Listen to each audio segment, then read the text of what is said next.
যাইবা? শুনেন, আগে থেকেই বলে দিতেছি, দেখতে তো পাইতেছেন ৬,০০০ টাকা, অগ্রিম ৪,০০০। হ্যাঁ কিংবা না? তুমি টাকা পয়সা নিয়ে কোনো চিন্তা করো না, বেশি পাইবা।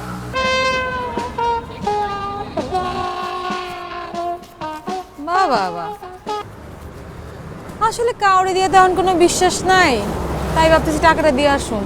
না না, আমি কিন্তু ওই রকম না, আমি নিরেট একদম ভদ্রলোক। তা তো দেখবারই পারতেছি। এই কোল্ড ড্রিঙ্কস পানি। এই যে কোল্ড ড্রিঙ্কস মিয়া, শুনেন আবা একটা কোক দেন। এলো। এই যে নেন, একটা কোক খান। না না, আমি খুব খাইতাম না। খাইবেন না? কেন খাইবেন না? আমি দিছি বইলা, আপনার টাকা দিতে হইব না। আমাকে তো আর বাসা বাড়ি নাই যে আপনার আপ্যায়ন করুম। নেন একটু কোক খান। না, আমি তো খাইনি।